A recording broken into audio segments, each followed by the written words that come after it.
On tonight's episode of Mr. Norris's In Case You Missed It, we look at what caused the Civil War. Was it state rights? Was it slavery? Tune in and find out.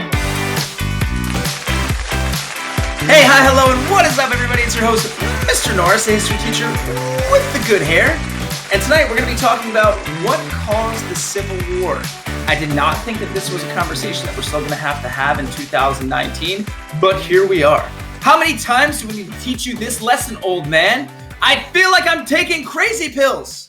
All right, I've run out of memes that I can scream and quote. But yes, here we are discussing what caused the Civil War, because it seems in society that we still haven't reached a consensus for whatever reason.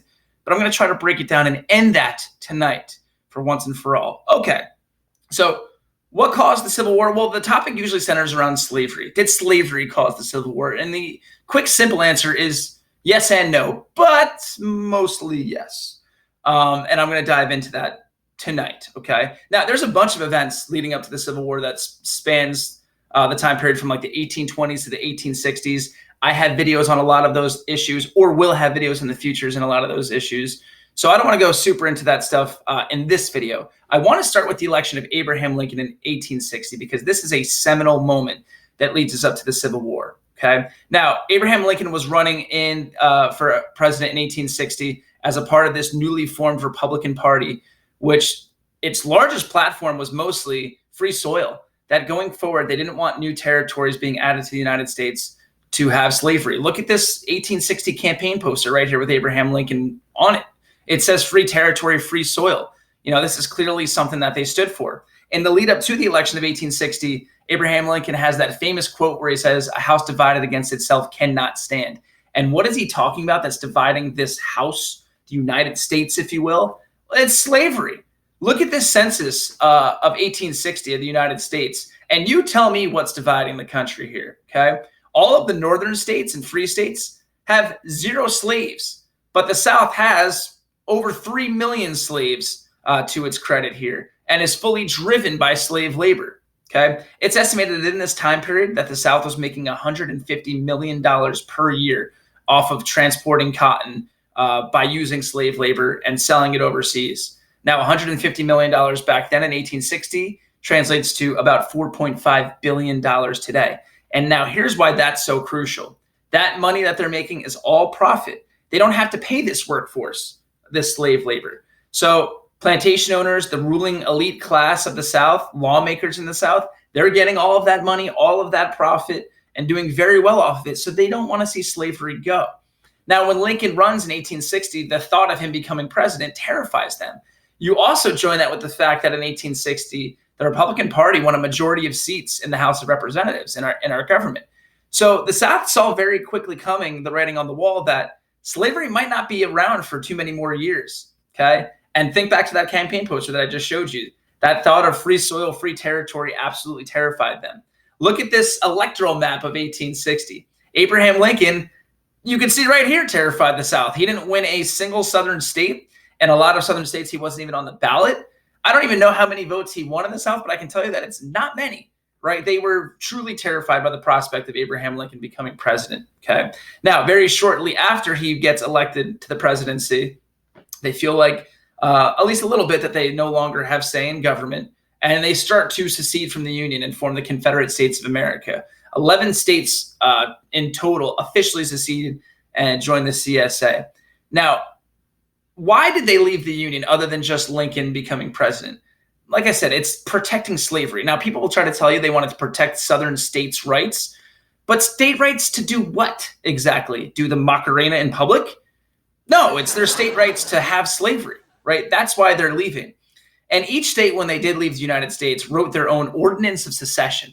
This is basically a piece of paper explaining exactly why they left the United States. So when we want to look at, why did the South secede and leave the Union, thus starting the Civil War, we can go and look at these ordinance of secessions from these southern states. They tell you right there. Let me read you some quotes from some of these because they're a tad interesting and will help me make my point here. South Carolina and Virginia in their ordinance of secession said, and I quote, "Lincoln's opinions and purposes are hostile to slavery." Texas said that leaving the United States would benefit the system of African slavery.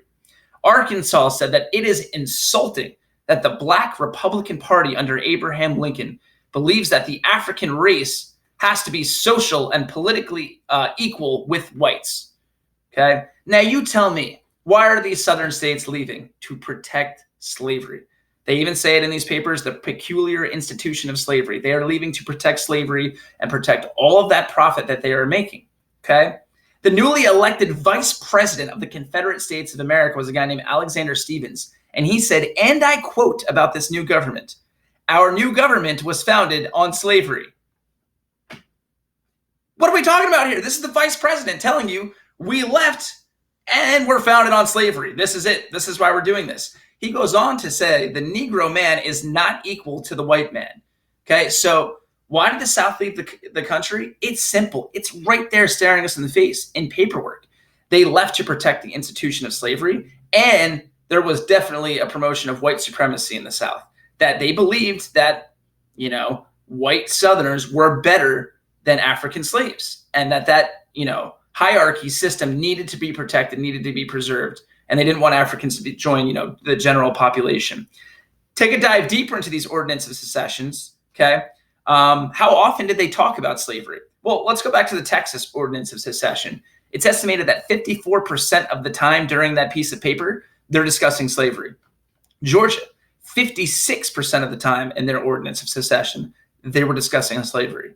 In Mississippi's paperwork, 73% of the time during the Ordinance of Secession, they're talking about slavery.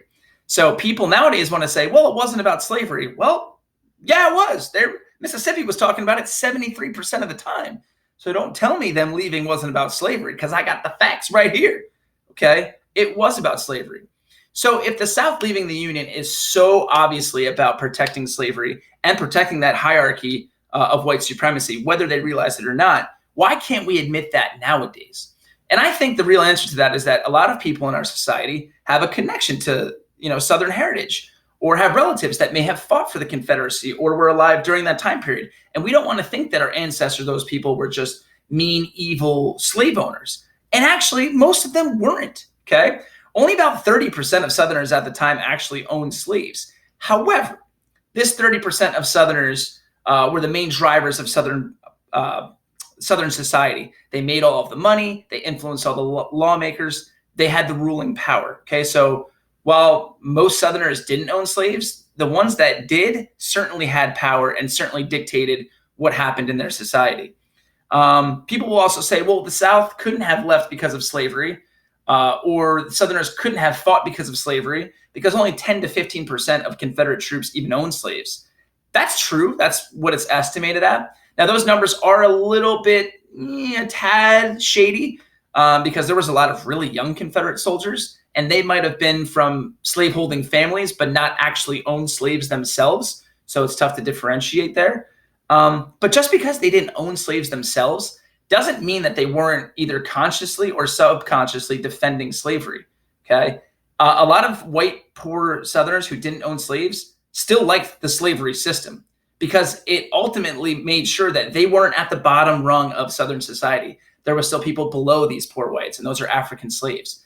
And the thought of having those slaves free in an open competitive market, and could potentially be taking away work and profit from themselves and their own farms, that terrified them, right? So even if they didn't own slaves, they definitely, like I said, whether consciously or subconsciously, fought to preserve that system, that hierarchy, all right? Just because the South back in the 1860s was mostly guided in fighting to protect slavery doesn't mean that every Southerner back then or now is evil or racist. And I think if we let that idea go, then we can accept the facts a little bit better, right? Take this into account. My family, 5 of my relatives, direct descendants, fought for the Confederacy during the Civil War. My family is originally from North Carolina. We think, as far as our research goes back, that none of them owned slaves, okay? So I can't sit here and say that they were, 100% preserving slavery, but I can take an honest look at them and say they were fighting on the wrong side. They might have been, whether it's due to propaganda or pressure, they were fighting to preserve slavery and fighting to, preserve that hierarchy system in the South that I've been talking about here. If we just acknowledge that and realize that they might not have been bad people, they might have just been victims of circumstance. A lot of times in history, Okay, wars are fought by very poor individuals in society to benefit the richest and highest individuals in society. So really, poor men are fighting a war that doesn't affect them at all. And the Civil War is no different than that. By the way, we also have this common misconception that every Northerner was this like hardcore abolitionist that was all about equality for all races, and that's not true either. A lot of free African Americans also received really poor treatment in the North. So there's blood on their hands too as well going into the Civil War. So as far as the issue of why did the South leave the United States, it's to protect slavery. That's 100% the answer. We have to honestly look at that. Now, why was the Civil War fought? That answer is slightly different, okay? When the Union declared war on the South and invaded the South, it was to end the rebellion and to preserve the Union and bring the country back together. That was Abraham Lincoln's purpose for fighting the Civil War. He's even quoted as saying, if I could end this war by freeing no slaves, I would do it. If I could end the war by freeing all the slaves, I would do it. If I could end the war by freeing some slaves and leaving some other ones as slaves, I would do that too. He was desperate just to try to bring the Union together. It wasn't until during the war that this thought process shifts a little bit. After battles like Antietam and Gettysburg, and once Abraham Lincoln realizes the huge toll of life that's being lost in the Civil War, it's estimated that about 620,000 troops, soldiers on both sides died during the Civil War. He realizes we need to make this about something more and something bigger than just bringing the country back together. This has to be the end-all, be-all to slavery. And we see his shift in ideas when we read the Emancipation Proclamation and when we look at the Gettysburg Address, that he eventually shifts it. The war is not just going to be fought to bring the country back together, but now also to get rid of slavery. Okay. So what's the answer in the end? Was the Civil War fought to end slavery at first? No, just to preserve the Union. But was the main cause of the Civil War slavery? Yeah, yes, it was, right? Did the South leave because they wanted to protect slavery and their system? Yes, absolutely. Okay, drop the mic. We don't have to talk about it anymore. This house is clean. That's a Poltergeist reference. Not a lot of kids got that out there. Some of the adults did. So there you have it, okay? What was the cause of the Civil War? A little bit of slavery, a little bit of states' rights, mostly slavery. And then the actual fighting itself was to preserve the Union at first, eventually become something bigger. Hope you enjoyed the video. If you did, please like, comment, or subscribe. Any of that would be fantastic. Remember that history is life. And in the words of George Washington, the surest basis for public happiness is knowledge. So go out there and get some. Have a good night, everybody.